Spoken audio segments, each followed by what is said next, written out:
नमो अर्हन्ताणं नमो सेत्थाणं नमो आयर्याणं नमो उवच्छायाणं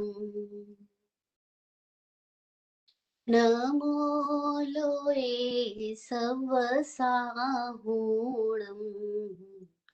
ऐसो पञ्चनमुक्कारो सवपावपनासनो मङ्गलानं च सव्येस्यं पढमं हवै मङ्गलम् पढमं हवै मङ्गलम्।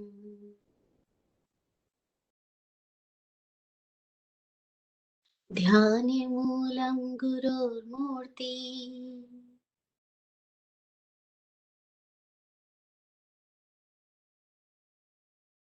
मन्त्रमूलं गुरोर्पदम्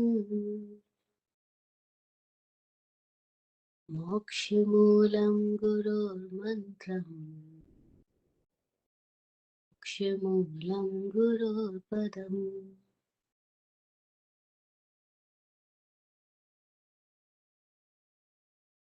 ॐ गुरुवे नमः। ॐ गुरुवे नमः। ॐ गुरुवे नमः।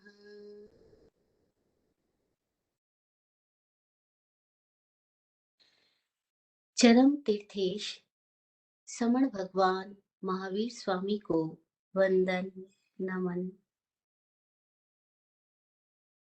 चतुर्विद तीर्थ को प्रणाम। हे सद्गुरुदेव,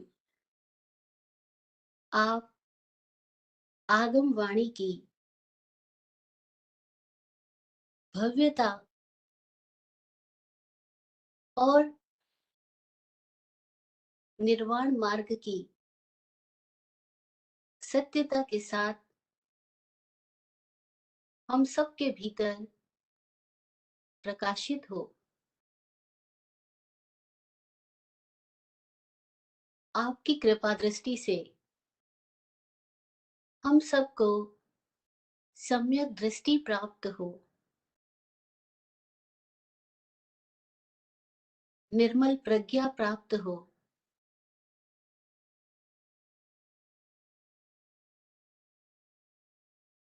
हम सब जीवन को सत्यमय जिए, आत्म सत्य को सतत उजागर करते रहे।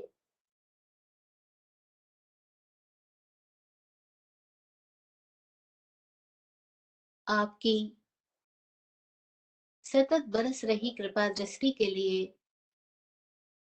आपका आभार आभार आभार।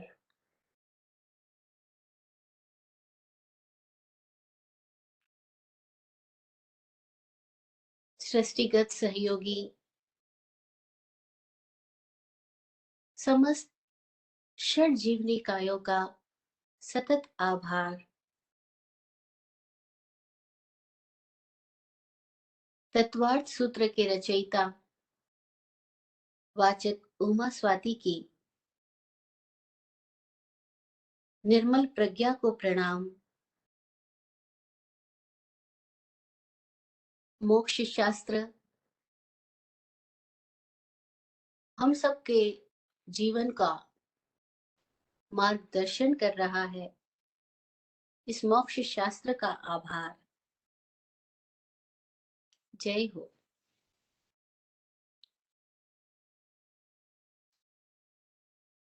तत्वार्थाधिगम सूत्र, जिसका दूसरा नाम मोक्ष शास्त्र भी है,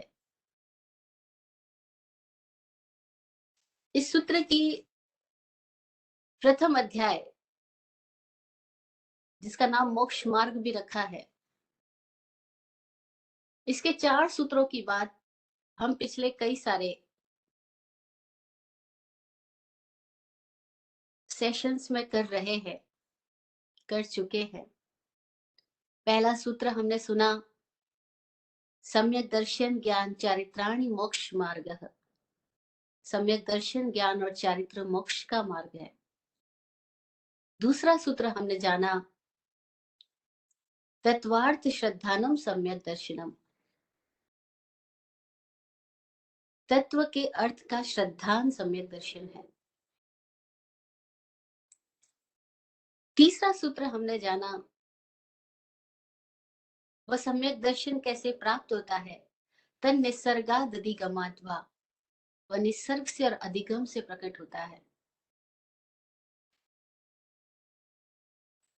और चौथा सूत्र, जीवा जीवाश्रव बंध संवर निर्जरा मोक्षास्तत्वम।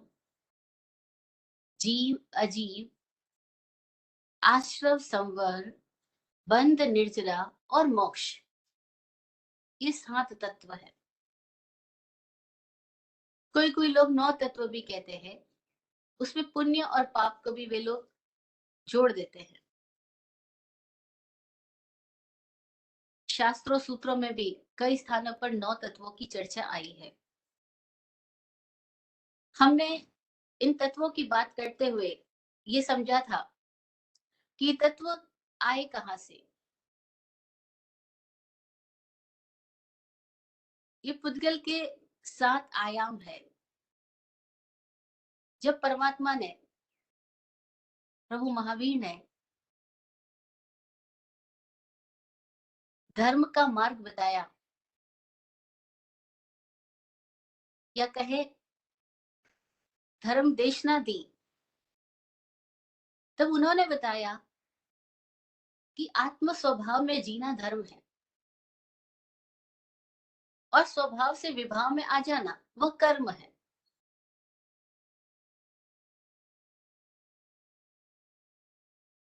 अब कैसे हम इस स्वभाव को उजागर करें, जो हमारा अपना मौलिक गुण धर्म है, हमारी अपनी अवस्था है, उसको हम कैसे साक्षात्कार करें, उसको कैसे उजागर करें, कैसे उसमें जिए हम। तो उसके लिए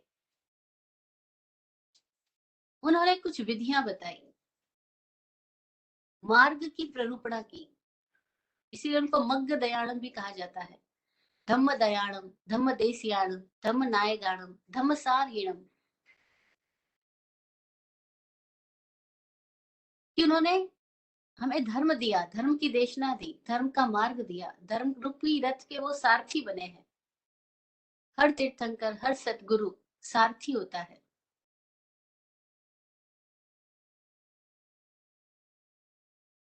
तब कैसे हम अपने आत्म सत्य, जिसको नाम अहिंसा भी दिया गया, उस अहिंसा में यानी अपने सत्य में, अपने स्वरूप में कैसे हम प्रतिष्ठित बने, कैसे बाहर से भटक रही चेतना को अपने भीतर ले आए। अपनी दृष्टि जो मिथ्या में गई है, मिथ्या में उलझी है, भ्रमों में है, उस दृष्टि को भ्रमों से बाहर कैसे करें, भ्रम मुक्त कैसे बनाए। तो उसके लिए अहिंसा, संयम और तप, ये 3, उसमें अहिंसा समझ आ गया तो संयम और तप उसमें समाहित हो जाएंगे। लेकिन अहिंसा को भी प्रकट करने के लिए संयम की बात कही। अहिंसा यानी आत्म स्वरूप की स्थिति, स्वाभाविक दशा का नाम अहिंसा है, जहां कोई द्वैत नहीं बचा, द्वंद नहीं रहा, अद्वैत अवस्था हमारे भीतर में, द्वंद मुक्त अवस्था। द्वंद यानी राग और द्वेष, दोनों ही द्वंद है। द्वंद यानी पक्ष और विपक्ष, द्वंद यानी रति और अरति, मन लगना, मन नहीं लगना। ये सारा द्वंदात्मक हमारी जो स्थितियां हैं, उनसे मुक्त हो जाए, उसका नाम अहिंसा। तो द्वंद के बीच में कैसे संतुलन में आ जाए, एक ऐसा पॉइंट है जहां हम न्यूट्रल हो जाएं, उसका नाम संयम।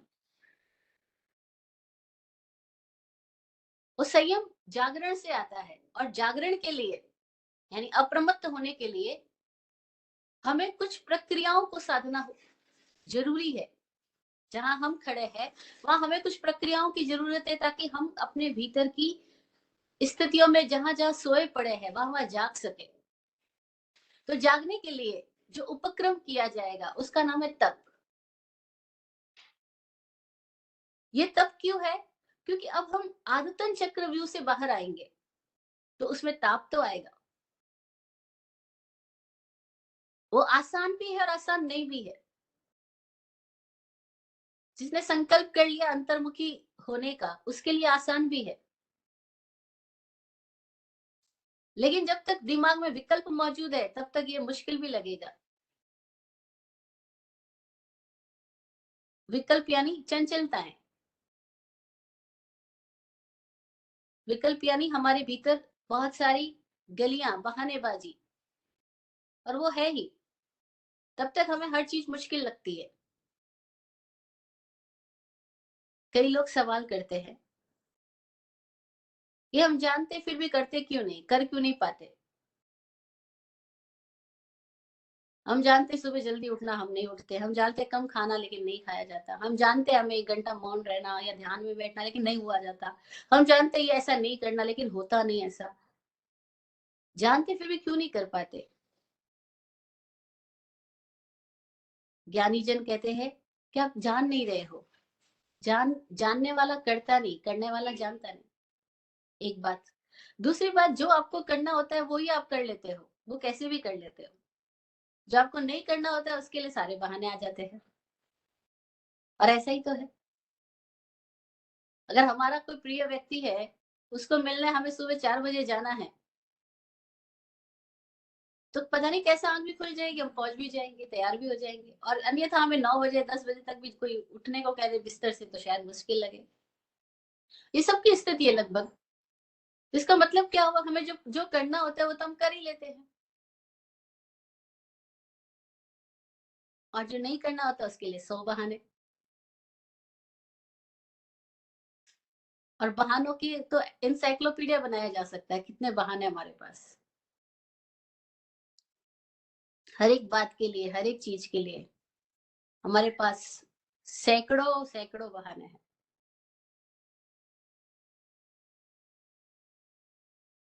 तो अहिंसा, संयम और तप की बात कही।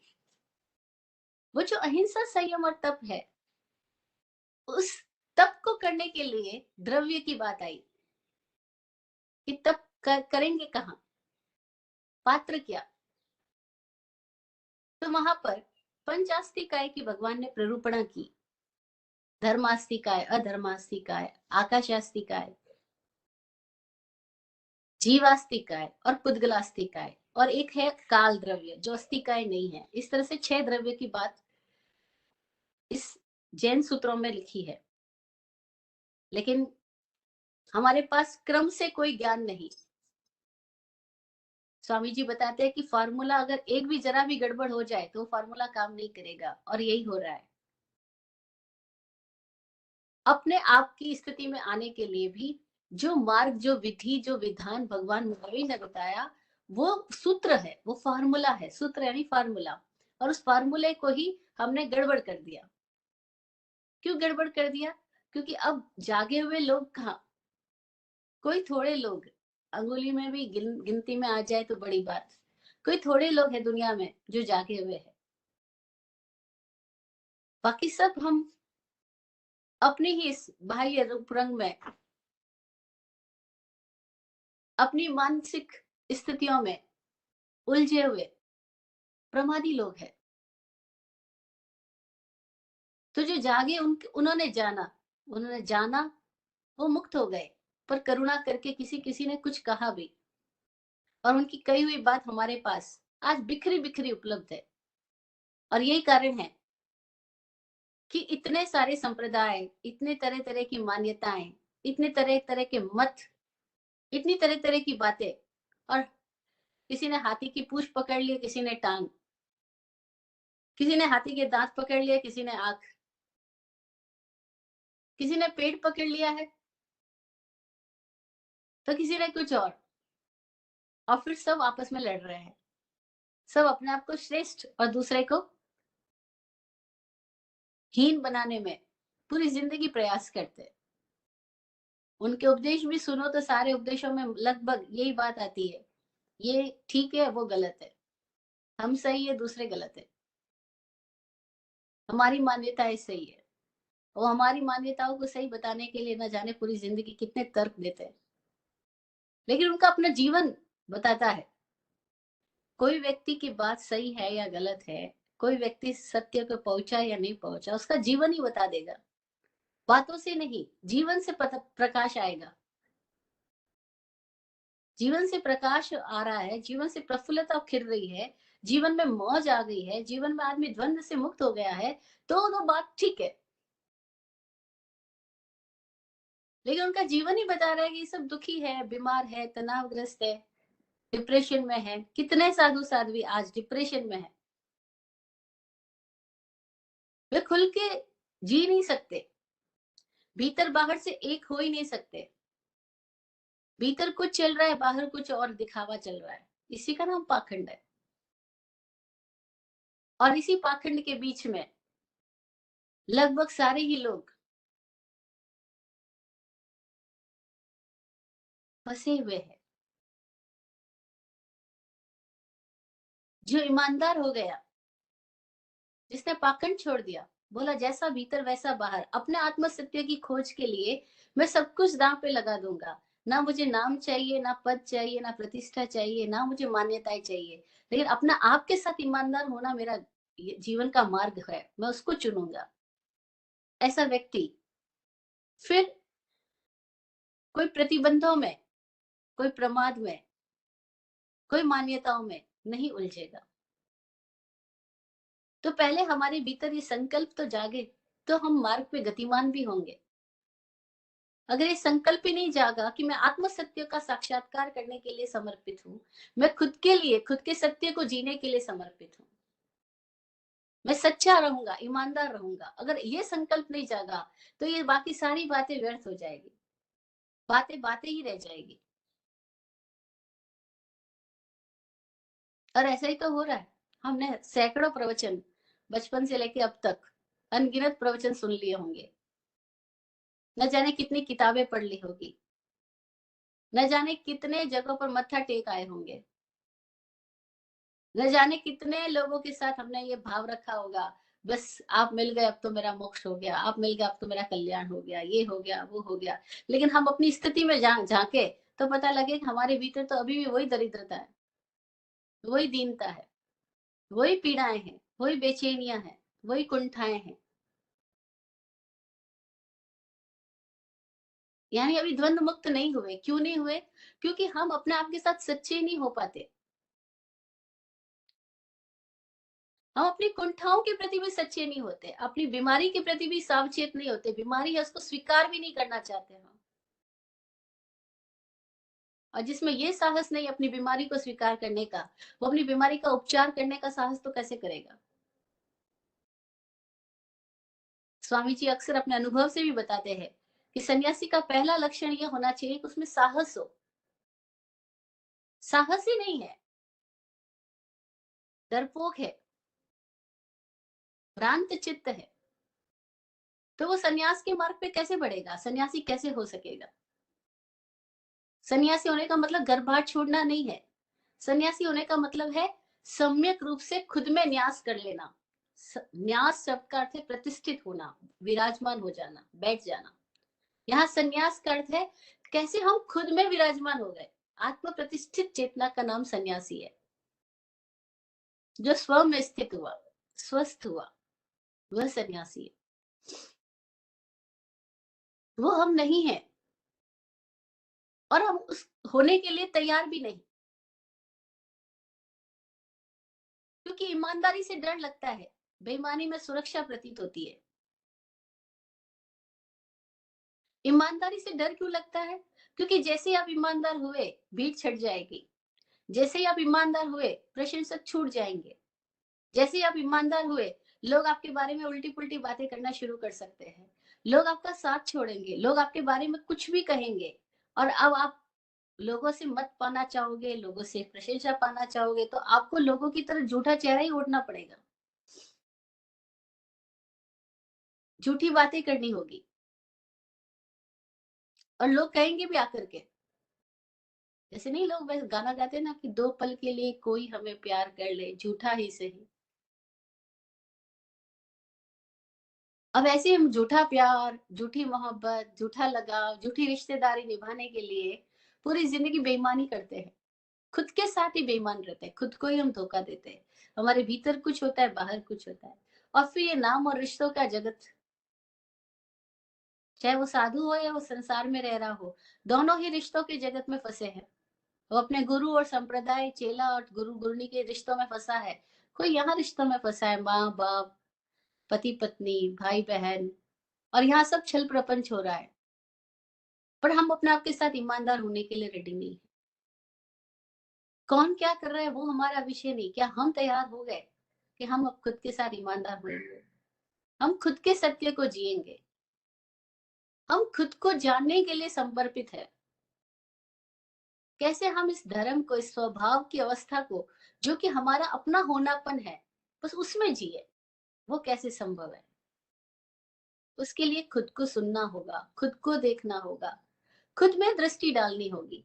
पर हमारी दृष्टि लगातार बाहर है। जिसकी दृष्टि खुद में गड़ी है, बस वही इस पथ पे बढ़ पाएगा। आचारांग सूत्र में एक सूत्र आता है, पढ़िया वीरा महावेहिम। इसका अर्थ है कि वीर लोग ही इस महावीथी पर, यानी महामार्ग पर प्रणत होते हैं, समर्पित होते हैं। वीर लोग ही इस महामार्ग पे चलते हैं।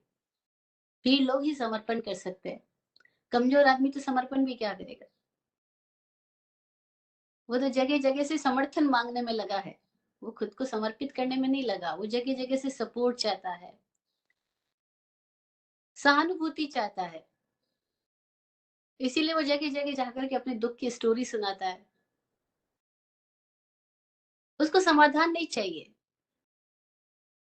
सॉल्यूशन नहीं चाहिए, सोलेस चाहिए। बस कोई उनको सांत्वना दे दे। और ये महाविधि क्या है? ये महाविधि ये है कि कोई सांत्वना नहीं देगा। आपको समाधान खोजने के लिए खुद ही समर्पित होना होगा।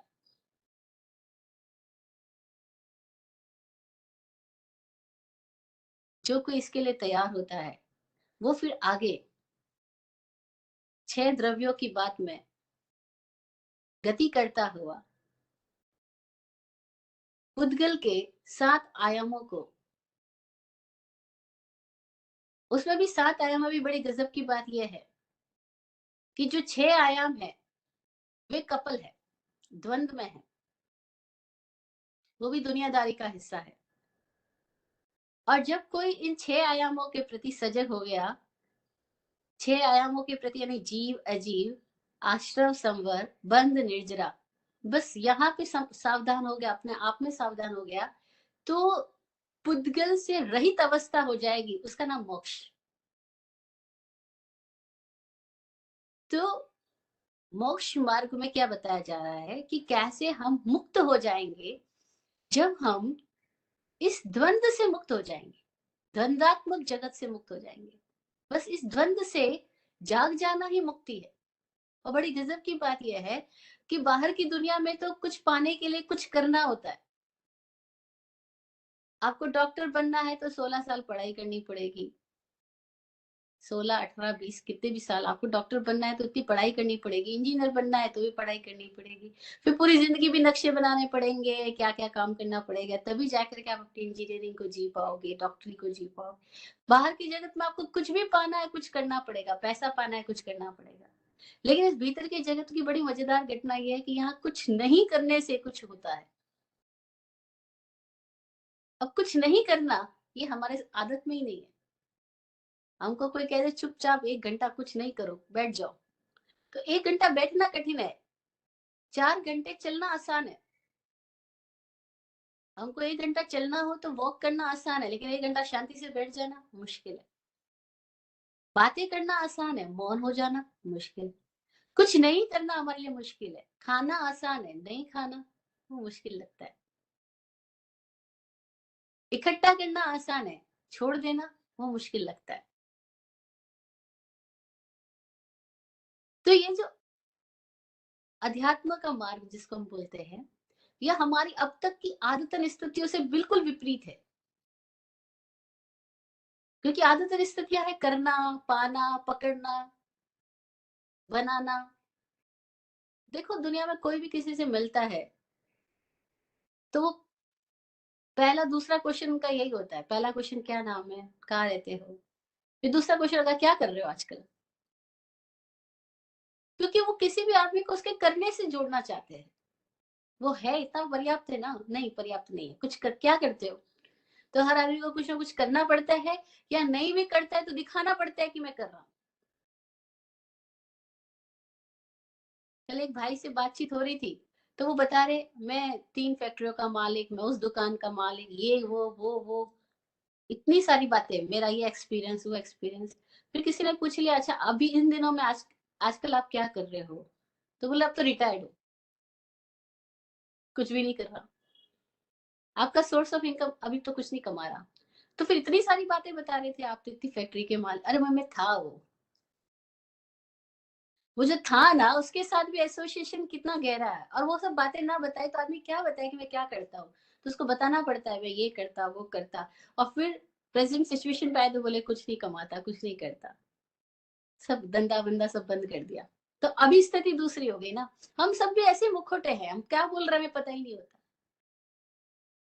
तो यहाँ करने में सोचा जाता है, लेकिन ये जो अध्यात्म का मार्ग में न करने की बात है। तो न करने की जो चरम अवस्था है उसका नाम मोक्ष है। वो मोक्षित हो गया, यानी करने से छूट गया। और करने की जो कीड़ा है हमारे भीतर इतना गहरा है कि हम नींद में भी करते जाते हैं। नींद में भी शांति का है, नींद में भी बोलते जाते हैं, कोई लोग नींद में चलते हैं, नींद में विचारों में चल रहे हैं। कई लोग पैरों से भी चलते हैं, विचारों में तो चल ही रहे हैं। बेचैनियां इतनी गहरी है कि नींद तक भी हमारी शांति की स्थिति नहीं होती, वहां भी हमारी भीतर बक बक चालू ही रहती है।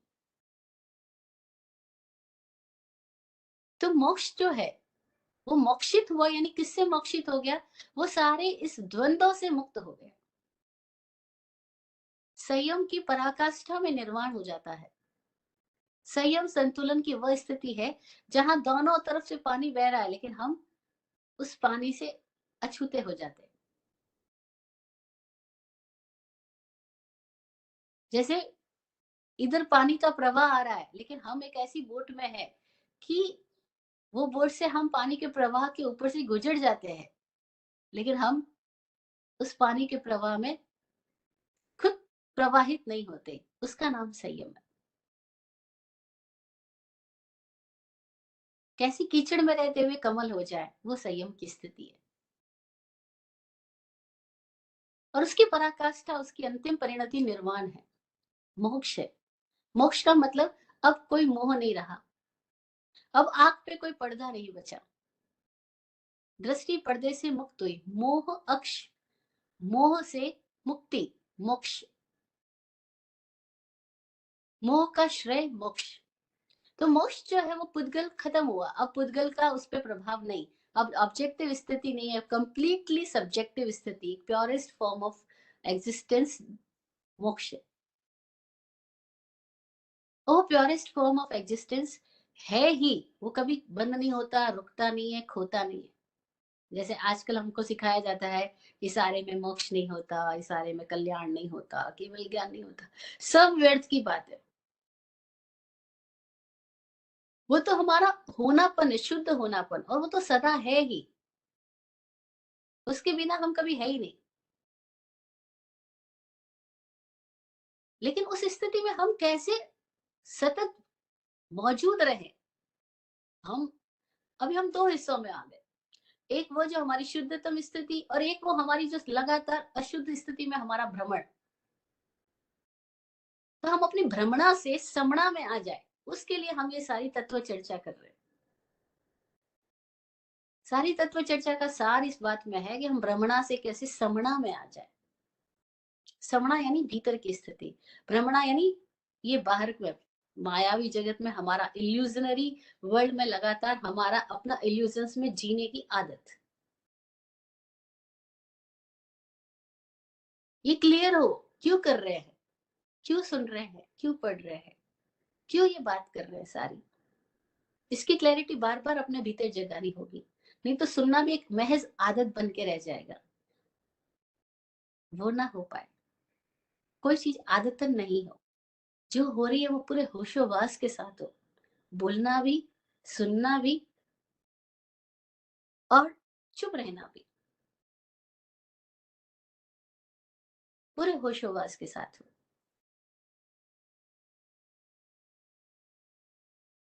तो हम अपने आप को सुनना शुरू करें और अपनी बीमारी की पहचान करें। क्या है हमारी बीमारी?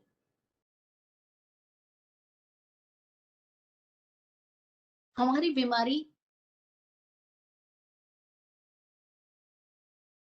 कई तरीकों से समझी जा सकती है। आज मैं तत्वार सूत्र के 5वें सूत्र में चलती हूँ। वो 5वां सूत्र हमें बताएगा कि हमने इस जगत से कैसे संपर्क बनाया और बना रहे हैं। 5वां सूत्र है नाम स्थापना द्रव्य भाव तस्तन्यासः। सूत्र संस्कृत की भाषा में है। अब हम इसका हिंदी में अर्थ समझते हैं। नाम, नेमिंग करना, जैसे कोई मुझे बोलता है वैभवश्री नाम है इसका, अमित जी नाम है उनका जो सामने बैठे हैं, तो सबका नाम है एक। स्थापना, स्थापना यानी आकार, फॉर्मेशन। द्रव्य, द्रव्य यानी फिजिकल प्रॉपर्टीज एंड जो हमारे भीतर की स्थितियां, केमिकल कंपोजिशंस, वो सब द्रव्यात्मक स्थितियां हैं। और भाव, भाव यानी उसका गुणात्मक स्थिति।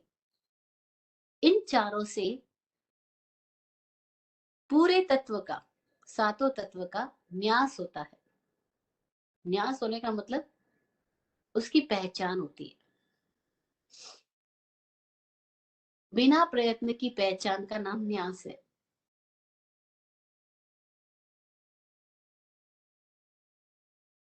हम जो पहचान की दुनिया में जी रहे हैं, हमारी सबकी पहचान,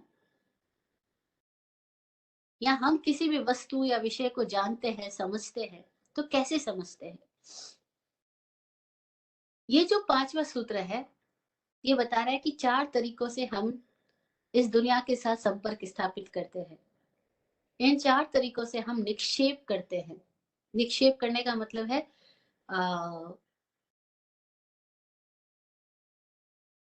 फेंकना। जब हमने दृष्टि को कहीं फेंका, जैसे मेरी आंख गई कहीं बाहर, तो उसने कैसे दृष्टि को फेंक करके क्या पाया? अब दृष्टि एक इंद्रिय नहीं है, हम यहाँ 6 इंद्रियों से काम कर रहे हैं। इस दुनिया में हम 6 इंद्रियों से काम कर रहे हैं। कान, श्रोत इंद्रिय, आंख, चक्षु इंद्रिय, नाक, घ्राण इंद्रिय, टेस्ट, रसना इंद्रिय, और टच, स्पर्शन इंद्रिय, और छठा मन। इन 6 से हम सारी ऑब्जेक्टिव स्थितियों के साथ कनेक्ट होते हैं। इनको इंद्रियां बोला गया। इंद्रिया इसलिए बोला गया कि वह जो हमारी स्थिति है, वो एक इंद्र की स्थिति है। इंद्र यानी खुद राजा। उस इंद्र का पहचान बाहर कैसे हो रही है, वो बाहर से कैसे संपर्क स्थापित कर रहा है, वो कैसे खुद को एक्सप्रेस कर रहा है और कैसे इस पूरे एक्सप्रेशन के साथ कनेक्ट हो रहा है, तो उसका जो काम कर रही है वो नाम इंद्रिया। इस इंद्र की पहचान जिससे हो रही है वो इंद्रिया। और ये पहचान में ये 4 चीजें, नाम, स्थापना, द्रव्य और भाव, इन चारों से ही तो हम सतत सब कुछ समझ रहे हैं। चारों से ही खुद को भी समझा रहे हैं और दूसरों को भी समझ रहे हैं। किसी भी वस्तु, विषय, वाद या पदार्थ को जानने के तरीके का नाम निक्षेप है। और वो जानने के 4 तरीके यहाँ पे बताए हैं। अपेक्षा से है, ये सब जो बात कही गई है वो किसी कॉन्टेक्स्ट में कही गई है। अब यहाँ पे किस कॉन्टेक्स्ट में कही गई इसको भी हम समझते हैं। चार ही हो ऐसा नहीं है, पर मुख्यतया चार है। उसके बाद हम कितनी भी और तरीकों से समझ सकते हैं, मोटा मोटी चार बात है। नाम, स्थापना, द्रव्य और भाव। चार ही क्यों बताई कि इसके पीछे एक अपेक्षा ये भी समझी जा सकती है कि जैसे हमने बोला नाम, तो सबसे पहले हम कुछ सुन के जानते हैं। उस सुन के कुछ भी सुन के जो जाना जा रहा है वो नाम है। नाम वस्तु को दिया गया पहचान का एक उपाय भी है। और नाम की बड़ी मजेदार बात ये भी है कि ये हमारी वह संपत्ति है जिसका उपयोग सबसे कम हम करते हैं, सबसे ज्यादा बाहर के लोग करते हैं, है ना। लोग हमको बोलते हैं अमित जी, अमित जी। अमित जी थोड़ी खुद को बोलते हैं अमित जी, नहीं ना। वो मॉल के अंदर खड़े थे हम, तो एक भाई अपने बच्चे को लेकर आया हुआ था, छोटा बच्चे को। और छोटा बच्चा कभी कुछ शैतानी करे, कभी कुछ। बालक तो जैसा उसकी ऊर्जा काम कर रही है, वो गिरा रहा है, पटक रहा है, सामान उठा रहा है, कुछ भी। मॉल के अंदर इतना सामान लगा है, वो किसी में भी हाथ डालेगा। अब बच्चा है ना, और टोकरी में जो सामान लेके जा रहे हैं तो उस टोकरी का सामान भी कभी बिखेर देता है, कभी कुछ करता है। तो अमित जी बार बार बोल रहे हैं, देख अमित, शैतानी मत कर। देख अमित, गुस्सा मत कर। देख अमित ये, देख अमित वो। बच्चा तो सुन ही नहीं, अपनी मौज में है। तो किसी ने पूछा कि आप इतनी देर से इसको बोल रही है, सुन क्यों नहीं रहा है। तो बोले, मैं इसको बोल भी नहीं रहा हूँ, मैं खुद को बोल रहा हूँ। ये अमित नाम तो मेरा है, इसका नहीं है। अच्छा, आप ऐसा क्यों बोल रहे हो? क्योंकि गुस्सा मुझको आ रहा है, मैं अपने गुस्से को शांत करने के लिए बार बार बोल रहा हूँ, देख अमित गुस्सा मत कर। देख अमित शैतानी मत कर। देख अमित शांत रहे। देख अमित पेशेंस रख। वो खुद को ही बोल रहे हैं। बच्चा तो बहाना है, बोल रहे बच्चा शैतानी कर रहा है लेकिन गुस्सा मुझको आ रहा है, तो मैं अपने आप को समझा रहा हूँ, इसको कंट्रोल नहीं कर रहा हूँ, खुद को कंट्रोल कर रहा हूँ। तो कोई थोड़े लोग हैं जो खुद का नाम भी उपयोग में लाते हैं। वो फिर ऐसे बात नहीं करते कि मैं कह रहा हूँ, वैसे कहते हैं हाँ अमित ऐसा कह रहा है, हाँ अमित ने ऐसा महसूस किया। हाँ, ये भी एक साधना का तरीका है, जहाँ कैसे आदमी अपने से अपने आप को डिसएसोशिएट कर सके। उसके लिए वो सबसे पहले नाम से भी अपने आप को अलग करता है। जैसे स्वामी राम के साथ महत्वपूर्ण घटनाएं होती थी। स्वामी राम की जिंदगी के एग्जाम्पल है, जो सन्यासी हुए, वेदांत दर्शन के प्रचारक हुए, बड़े अद्भुत हुए वो। तो जब वो अमेरिका में गए हैं और उनका एक भाषण हुआ है, तो अब ऐसी है ना, हम इंडियंस लोग, हमारी इंग्लिश भी तो थोड़ी अलग है, और अमेरिकन लोगों का एक्सेंट भी बिल्कुल अलग है। तो अब वो कुछ बोल रहे हैं और अमेरिकन लोगों में से कुछ लोग उनको समझ पाए, बाकी सारे लोगों ने तो अपने हिसाब से उनके साथ व्यवहार किया। तो जब लौट के आ रहे थे, तो जहाँ रुके हुए उन दोस्तों के साथ बात करते हुए कह रहे थे, आज तो राम को बड़ा मजा आया। आज तो राम के ऊपर टमाटर बरसे। आज तो राम के ऊपर गालियां बरसी। आज तो राम फिसल गया। आज तो राम की कमर टूटी। लोग बोल रहे हैं, आप किसकी बात कर रहे हो? ये सब तो आपके साथ हुआ था, आप किसकी बात कर रहे हो? बोले, मेरे साथ नहीं हुआ तो राम के साथ हुआ था। मेरे को कोई कैसे जानता है? मेरे को तो कोई पहचानता ही नहीं है। ये उस राम को पहचानते हैं, उस राम के बोलने पे जाते हैं, उस राम के चलने पे जाते हैं, उस राम के व्यक्तित्व को पकड़ते हैं। वो मेरे को थोड़ी जानते। कोई एक लोग है जो पहचान पाए कि ये नाम क्या है। नाम खाली पहचान का एक तरीका है, वस्तुतः तो वो है ही नहीं। यथार्थ में तो वो है ही नहीं है। एग्जिस्टेंशियली उसका कुछ भी है ही नहीं, अस्तित्व ही नहीं है। लेकिन पहचान के लिए एक तरीका दे दिया गया, नाम, है ना। और हम बोलते तेरे नाम ये जिंदगी।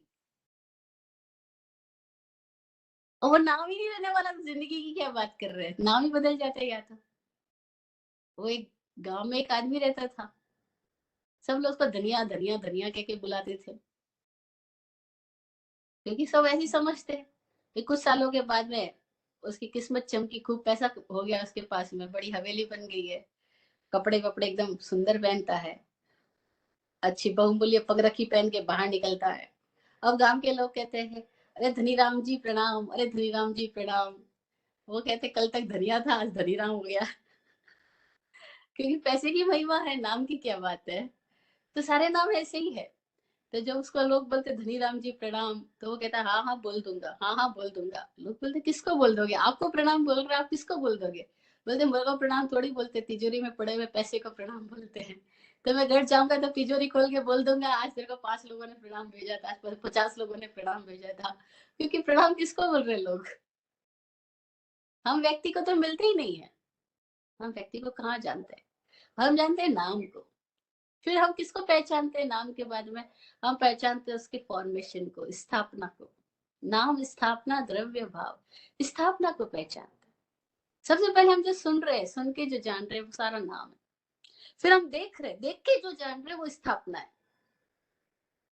क्योंकि दृष्टि है वो आकार को पहचानती है, कान है वो श्रुत को, सुनने को जानते हैं। तो सुनना नाम है। सुन करके जानी हुई सारी बातें नाम में आ गई। नाम यानी सारे शब्द, स्थापना यानी सारा आकार। आकार सारा स्थापना है। फॉर्मेशन, और हम सारे लोग अपने फॉर्मेशन पे पूरा ख्याल रखते हैं, टिप टॉप। क्योंकि हमें पता है ओ बाल नहीं है। कई लोग वो लगाते थे ना, विग लगा देते हैं। वो था ना, मुल्ला जी पहुंच गए उसके पास में, नाई के पास में। नाई बोला अब्बा जी क्या करूं, आपके सिर पे तो 4 बाल है, तो आप बताओ क्या करूं, इनको कट करना है या इनको सेट करना है या इनको क्या करना है? तो मुल्ला जी बोलते हैं अरे 4 बाल बहुत अच्छे लग रहे हैं, यूं कर तू इनको डाई कर दे चल। तो कुछ तो भी हमको करना है, हमको अपनी सेटिंग पे ध्यान देना है, स्थापना है। तो हम सारे लोग सुनने से, शब्दों से कनेक्ट होते हैं और देखने से कनेक्ट होते हैं। तो देखने से हमारी पहचान बनती है। तो देखने से जो पहचान बनती है, हम पूरी दुनिया उसी में लगी रहती है, बढ़िया बढ़िया कपड़े, शोरूम, सब कुछ ये वो, स्थापना की वजह से है। अच्छा, मंदिर मस्जिद भी क्या है? ये भी सब स्थापना ही तो है। मूर्ति जी की स्थापना कर दी। क्यों स्थापना कर दी? क्योंकि हम बिना दृष्टि के विषय को पकड़े हम समझ नहीं पाएंगे। हम नाम बोल रहे परमात्मा, पर परमात्मा क्या हमें नहीं पता। अच्छा, महावीर को हुए 25,000 साल हो गए, 26,000 साल हो गए, कितने भी साल हो गए, हमें कैसे पता लगेगा कि 2500 साल हो गए, 2600 साल हो गए? 1000 नहीं, 100। कैसे पता लगेगा महावीर हुए? तो हमको क्या किया, पीढ़ी दर पीढ़ी एक स्थापना बना देंगे, प्रतिमा बना देंगे। और कितनी मजे की बात, 2400 भगवान की प्रतिमा एक से लिखी है। खाली उनके नीचे नाम अलग लिखा हुआ और चिन्ह अलग बने हुए। बस इससे हमें पहचान होती है कि ये ऋषभ देव जी की प्रतिमा है, ये महावीर स्वामी जी की प्रतिमा। प्रतिमा में तो कोई भेद ही नहीं है। भेद का है पीछे उनका जो नीचे चिन्ह बना हुआ है। ऋषभ देव है तो बैल का चिन्ह बना हुआ है, महावीर स्वामी तो सिंह का चिन्ह बना हुआ है। अन्यथा तो सब एक तरह की प्रतिमाएं हैं। मूर्ति मूर्ति सब एक से एक ही है। लेकिन स्थापना कर दी, क्यों? क्योंकि हम छोटे बच्चे को कैसे समझ आएगा, तो हमको समझाने के लिए उन्होंने एक आकार दे दिया। अभी जो आकार है ये भी कई तरह का है। इसको 2 भेदों में बांटा गया, एक सद्भूत, एक असद्भूत, एक तथा रूप, एक अतथा रूप। अब देखो ना, हमने पेपर लिया और एक आदमी का ड्रॉ चित्र बनाया और उसके सिर पे बाल नहीं बनाए, लेकिन चश्मा बना दिया। अमित जी सोच रहे मेरा चित्र, नहीं नहीं गांधी जी का चित्र है, क्योंकि लंगोट पहना ही हमने, पैंट शर्ट नहीं पहना है। तो उसको लंगोट पहना दिए तो ये गांधी जी का चित्र हो गया। और हमने गांधी जी को देखा नहीं, लेकिन गांधी जी का चित्र देखा, वो भी नोट पे छपा हुआ देख लिया, बस हमारे लिए तो गांधी जी हो गए नोट वाले, है ना? तो कैसे हम पहचान कर रहे हैं?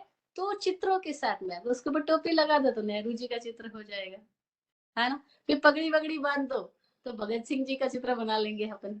तो ये चित्रों में छोटी छोटी भेद करके हम कितने सारे चित्र बना लेते हैं।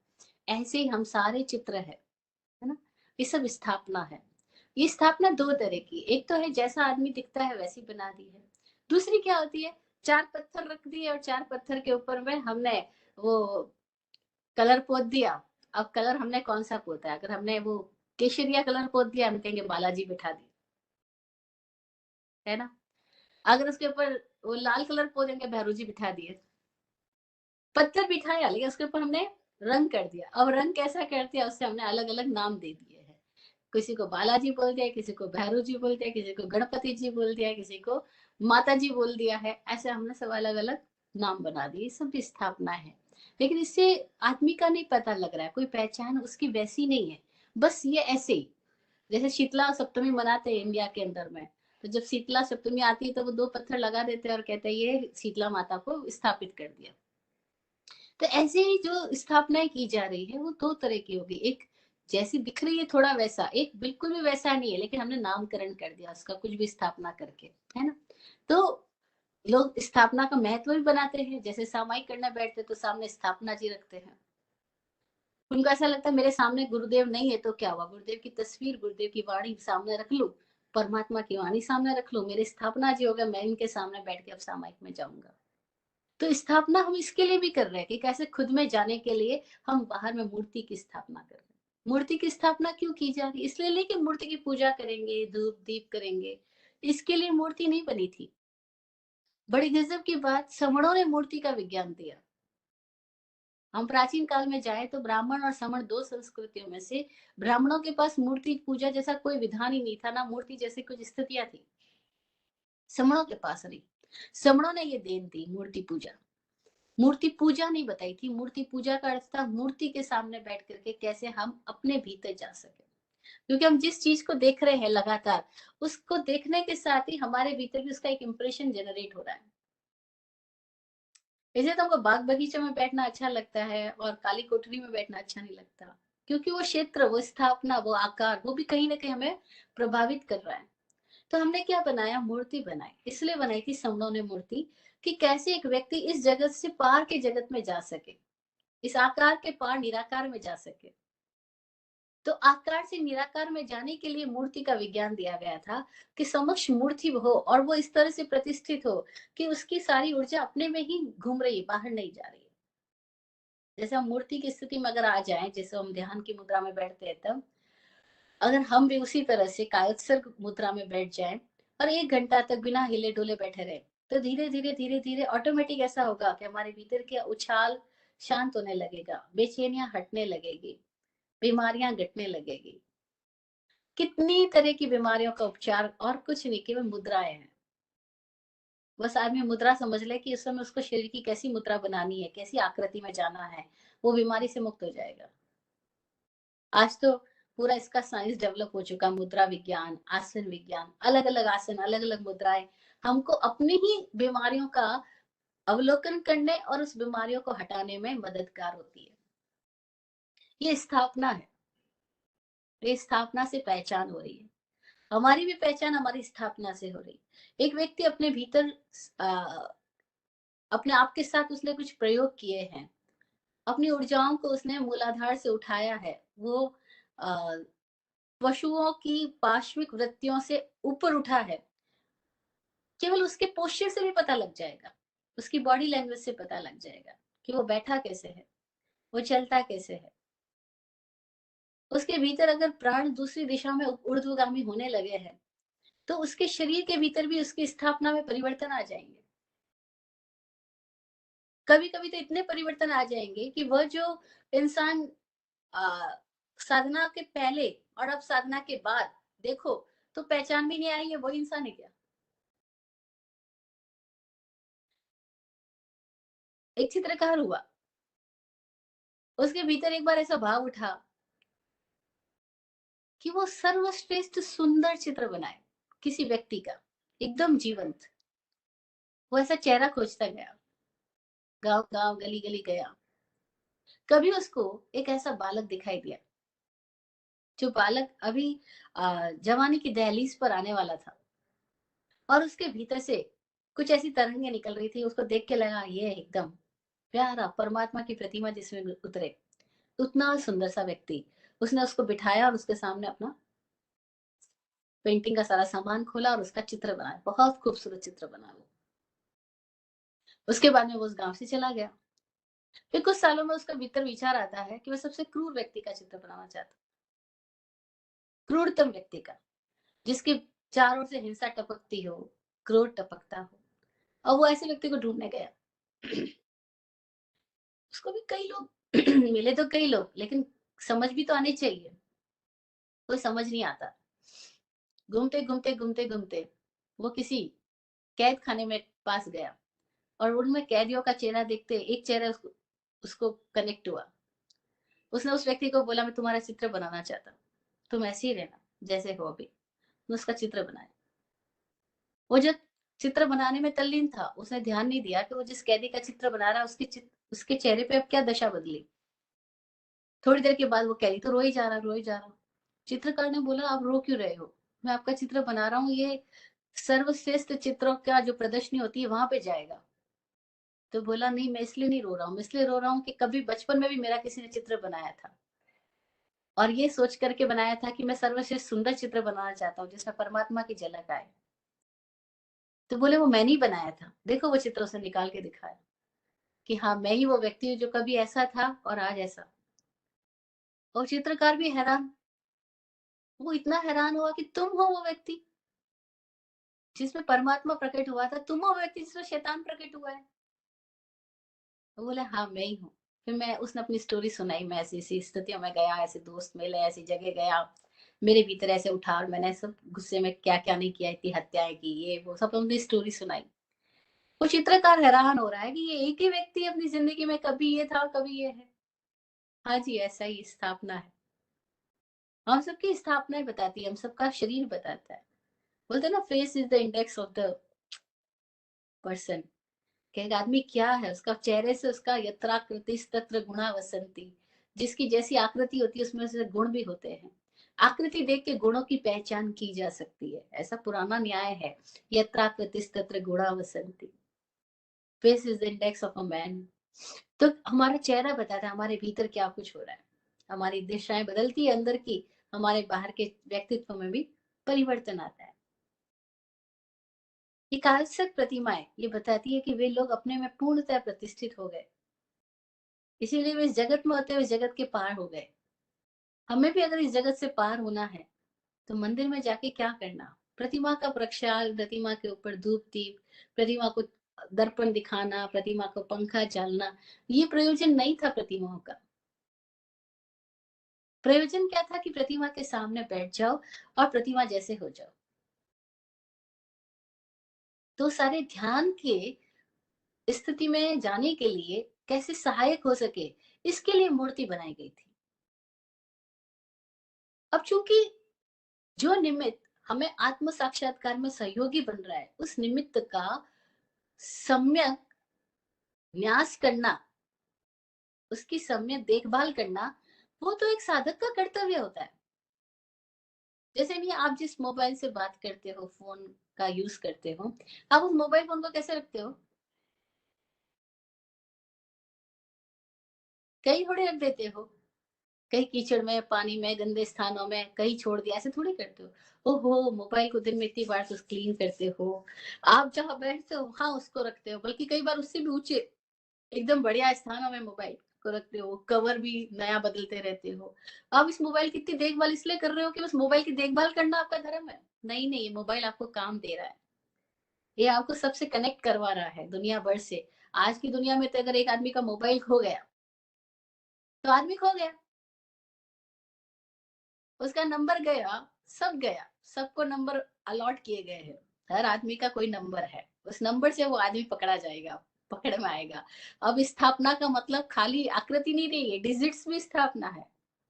ये सारे डिजिट्स हमारे स्थापना, हम डिजिटल हो गए हैं। अब सारा कुछ डिजिटल नेटवर्किंग है। अगर ये डिजिट्स खो गए, आदमी का नंबर खो गया, आदमी का मोबाइल फोन खो गया, आदमी को कहाँ से ढूंढोगे? कौन जाएगा यहाँ से बैठे बैठे कि मैं अमेरिका में, नॉर्थ कैरोलिना में, वहां पर भी वो कौन सा आपकी सिटी है, वहां तक जाऊं और तब जाकर के आपसे बात करूं? अरे मुश्किल हो जाएगा। मैं तो सीधा एक मोबाइल की स्क्रीन पे आती हूँ और सबसे बात हो जाती है। तो मोबाइल से तो सब कुछ कनेक्ट हो रहा है। मोबाइल स्थापना हो गई, ये मूर्ति की तरह हो गई। जैसे वो मूर्ति थी, कैसे अपने आप में प्रतिष्ठित हो जाए, ये मोबाइल है कैसे दुनिया से कनेक्ट हो जाए। बाहर आना हो तो दुनिया के लिए मोबाइल है, भीतर जाना हो तो प्रतिमा थी के भीतर में कैसे आ जाए। लेकिन हमने क्या कि अगर इस मोबाइल की सेवा पूजा करो, प्रक्षाल करो, नलाओ धुलाओ, इसको हीरा सोना चांदी का कवर चढ़ाओ, तो मोबाइल काम दे देगा? ये मोबाइल को चार्ज करके मोबाइल से कैसे कनेक्ट कर लो तो काम देगा।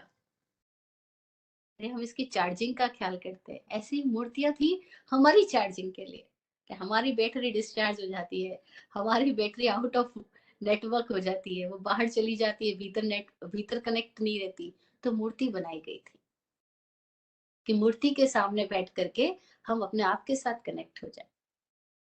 स्थापना का ये अर्थ था।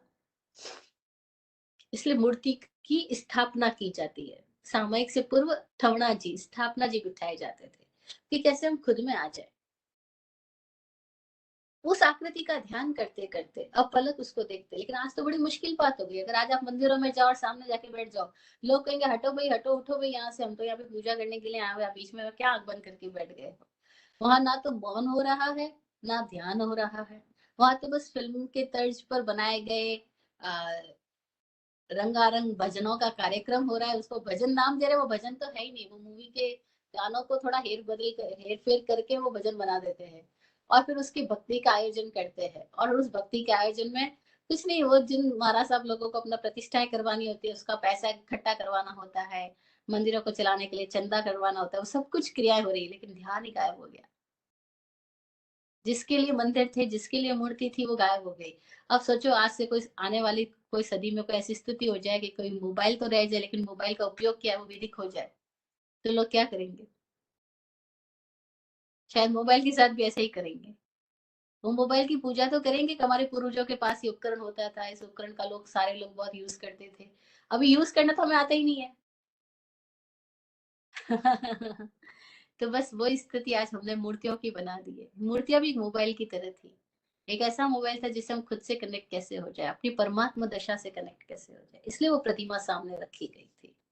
और उसमें कैसे हम सामने बैठ करके हमारी बैटरी डिस्चार्ज जो हो गई उसको कैसे चार्ज कर लें, कैसे अपनी प्राण ऊर्जाओं को हम विराट बना लें। इसके लिए मूर्ति विज्ञान था, लेकिन खो गया बस ऐसी क्रियाओं में, रिवाजों में। और कोई जानता नहीं, और जो जानता है वो भी जीता नहीं, क्योंकि वो भेड़ चाल इतनी ज्यादा हो गई है। और फिर जो वाकई उपलब्ध हो गया वो जाता ही नहीं। स्वामी जी, हम बहुत सारे लोग साथ रहते हैं, जगह जगह हम मंदिरों में जाते हैं, स्वामी जी बाहर बैठते हैं, वो कहते हैं आप जाओ मंदिरों में, मेरा भगवान मेरे पास ही, मेरी भीतर मैं यहाँ बुला लूंगा, आप जाओ वहां बाहर देखने के लिए। और हम सब ऐसे ही तो कर रहे हैं, जगह जगह भगवानों को देखने जा रहे हैं। जहाँ भगवान है वही उसको नहीं खोज रहे। वो जहाँ विराजमान है वहां तो हम जा ही नहीं रहे, बाहर सब जगह भगवानों को खोजने। कभी शिखर जी जाते हैं, कभी पालिताना जी जाते हैं, कभी शत्रुंजय जी जाते हैं, कभी कई जाते हैं, कभी चार धाम जाते हैं, लेकिन जहाँ वाकई स्थापना है उसकी, वहां हम उसको खोजते ही नहीं है। तो स्थापना का अर्थ ये था, कैसे हम आकार में पहचान लें, उस आकार से हम निराकार की तरफ चले जाए। आकृति में तो सभी उलझे ही हैं, उस आकृति से निराकृति की तरफ कैसे जाए, इसके लिए स्थापना बताया गया था। नाम स्थापना। द्रव्य भाव तस्तन्यास। द्रव्य और भाव से पहचान होती है। दो पहचान के तरीके नाम और स्थापना है। एक वर्णात्मक पहचान है जो कान से हो रही है, दूसरी दृश्यात्मक पहचान है जो दृष्टि से, आंख से हो रही है, और तीसरी जो द्रव्यात्मक पहचान है वो घ्राण इंद्रिय, रसना इंद्रिय और स्पर्शन इंद्रिय से हो रही है। द्रव्य की पहचान बाकी तीन इंद्रियों से होती है। सूंघ के हम जानते हैं, बहुत खुशबू आ रही है, हलवा बना आज तो, किचन में हलवा बन रहा है, आप तो बाहर बैठे हो शोर लेकिन आपको पता लग गया कि अरे हलवा बना है, क्योंकि खुशबू ने बता दिया। द्रव्य की पहचान हो रही है। ये एक एग्जाम्पल है, बहुत सारी बातें हो सकती है। द्रव्यात्मक पहचान का तरीका है कैसे हम टेस्ट करके, कैसे हम टच करके, कैसे हम स्मेल करके पहचान पाते हैं, उसको द्रव्यात्मक पहचान बोला।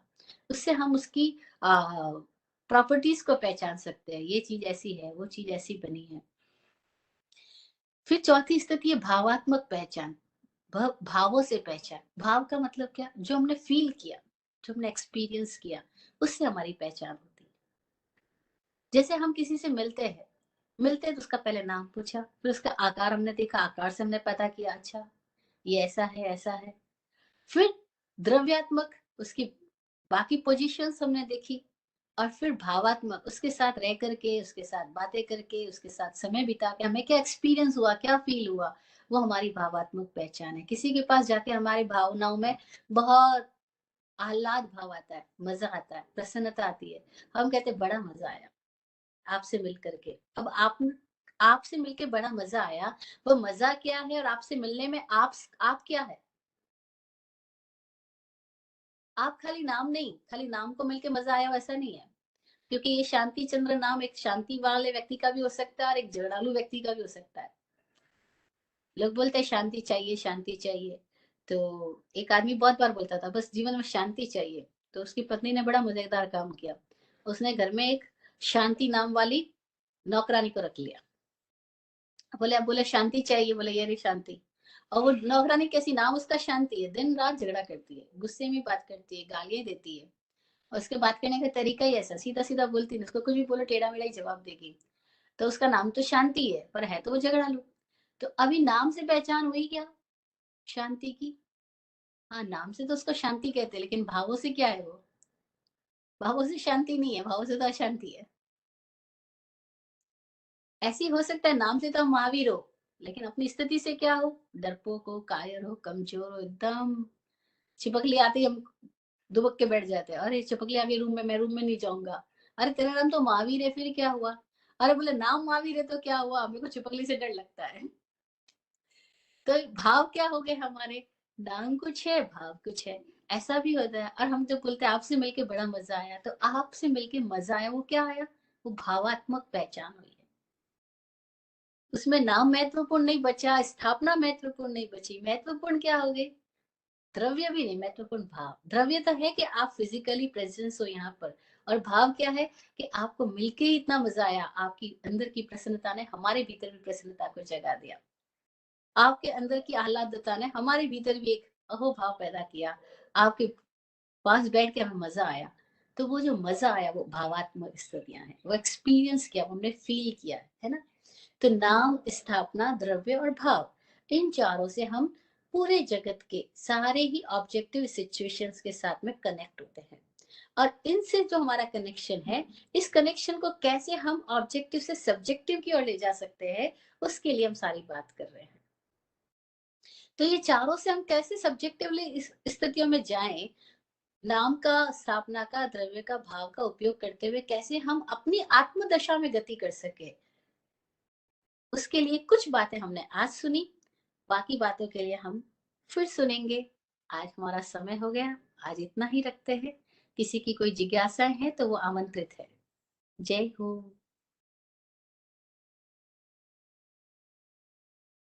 आप फूलो फलो, हो जिंदगी मखमल मुलायम। आप फूलो फलो, हो जिंदगी मखमल मुलायम। आपकी हर खुशी पे है हमारी जान सदके।